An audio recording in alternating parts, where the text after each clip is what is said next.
Hello and how are you? Welcome to this tutorial in which we are beginning the third and last segment of elementary calculus, and I'm your tutor Dave Joseph Adeli. Before we begin, let's bow down for a word of prayer. Father Lord in heaven, as we begin yet another last part of calculus, I ask that you may be able to teach us, you being the greatest mathematician, Lord. Teach us to submit unto you. In Jesus' name I pray, amen. Basically, in integration, there are various objectives that you need to know. The first one being, by the end of this topic, you should be able to carry out the process of differentiation, if you can be able to follow them out. Carry out the process of differentiation, interpret integration as a reverse process of differentiation. You should be able also to relate differentiation notation to sum of areas of trapezia under a curve. Be able also to integrate a polynomial, apply integration in finding area under a curve, and also apply integration in kinematics. Now, since you have already covered differentiation, basically now the reverse of what we learned in differentiation is what you are going to be able to do in integration. It's basically the reverse order. So let us quickly begin. Beginning with some key notes. The process of obtaining the original function from the derivative function is called integration. Now let me just pause here a bit and be able to make something straight.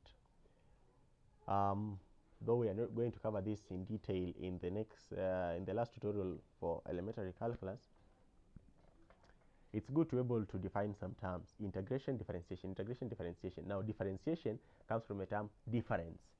I'm differentiating, I'm splitting things out, I'm separating items. Makes sense? Integration, I'm now collecting terms. You notice that when you're differentiating, you are tending to get a very small factor. For example, if you had displacement, which is a very large parameter, now from that displacement, a car moved through that displacement with a particular velocity. But I can go narrowing down and be able to get the specific or the instantaneous velocity at a specific point. And I can even narrow down and say, I want the velocity of the acceleration at a specific time. I believe this one was clearly well understood when you are dealing with applications of differentiation in kinematics. I believe you saw that. And also with your regular practice, you can notice such questions. For example, you are asked, what is the maximum displacement of the particle? What is the velocity of the particle at this time or during this time? Such things. You are looking for finer details. You are differentiating them. Integrating, now we are combining them to be able to get a larger function. Don't worry. In detail, we are going to look at it in the last tutorial in our learning process. Now, basically, that is integration. So it's, in a nutshell, the inverse of the process of differentiation, or basically the reverse. So, for example, if you we had such an example, we have y is equals to 2x squared plus 2. We know that its derivative is 4x. I believe you know how to differentiate that, and I need not to worry about that. If not, please check out the previous tutorials in which we have handled differentiation, so that you're able to know it better. So that is our derivative. Now we have found the derivative. Now what about if we want to go back to the equation? To go back to the equation, we'll basically now invert this particular process. We'll now go the reverse of differentiation. Now given y prime, whereby I believe you know y prime, where we say y prime. We covered this when we are looking at the different notations of differentiation. So y prime is equals to 4x. So if I integrate this, you know this sign is the sign of the integral sign. So integrating y prime, which is basically integrating d over dx. So basically what I'm simply doing here in detail, I'm integrating dy with respect to dx.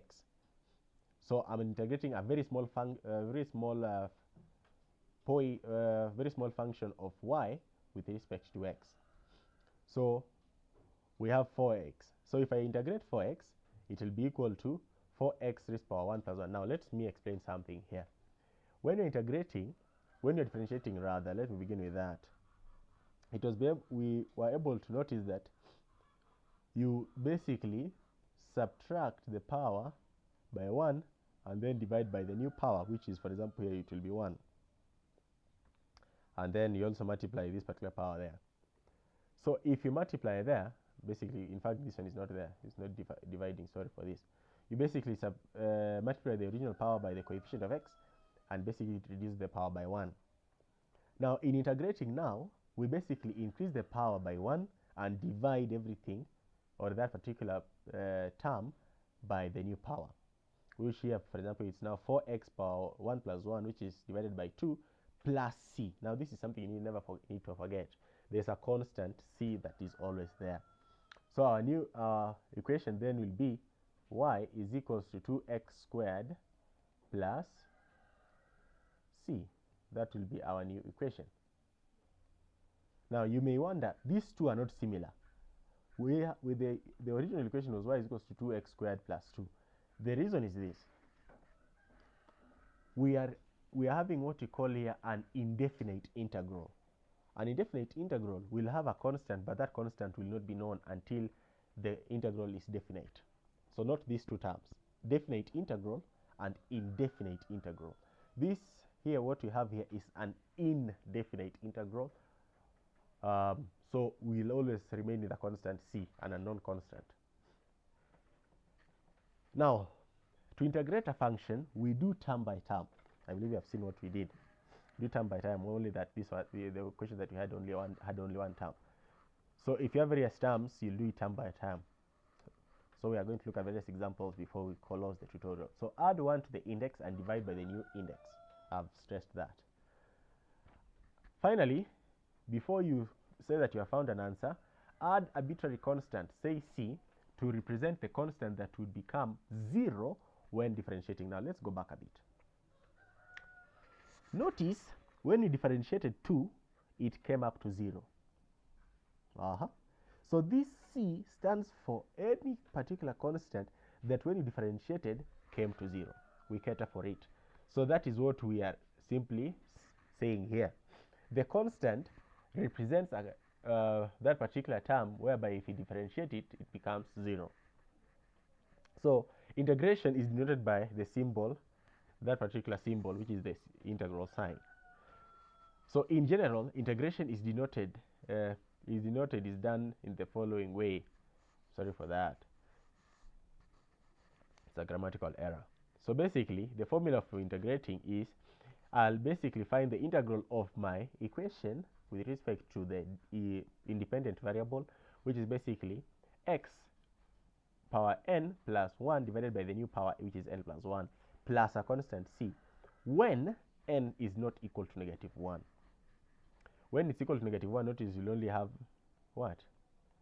We'll have, for example, when n is negative 1, if you add 1, you'll end up with 0. So you'll end up with 1 still. So it doesn't make any difference.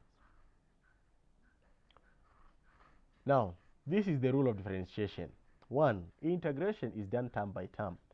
So if a polynomial is not supplied, it's not simplified, first simplify before integrating. This is very, very key.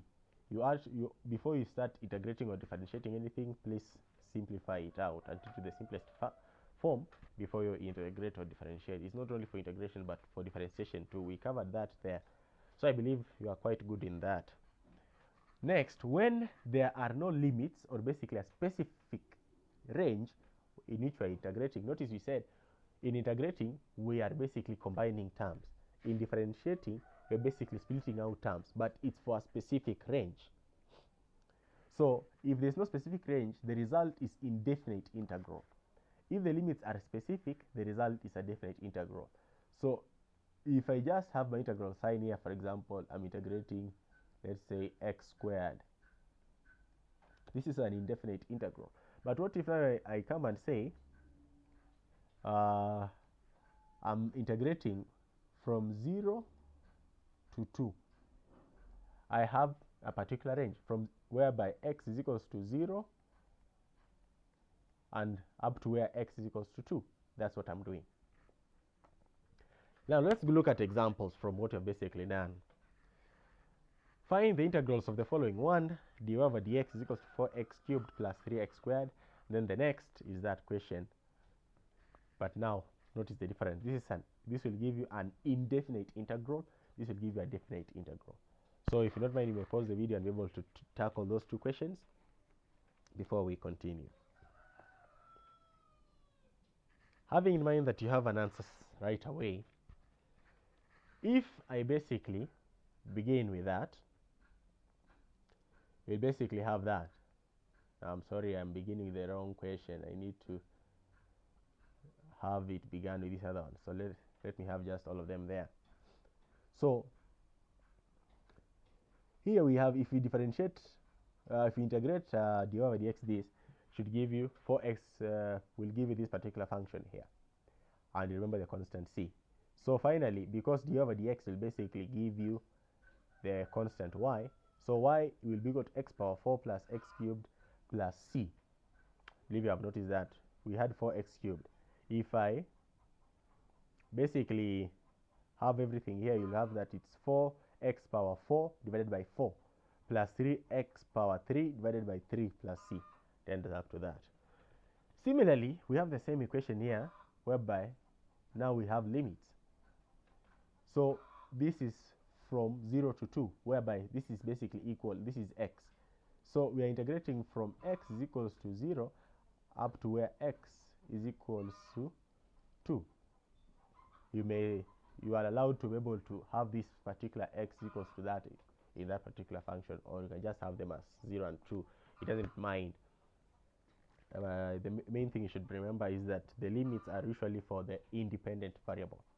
So basically, if I integrate this, I'll find that y is equals to x power 4 plus x power 3 plus c, and I'm integrating from the limits 0 to 2. So basically, if I substitute these two into my function here, I'll first start by the upper limit and then subtract the lower limit. Please note this.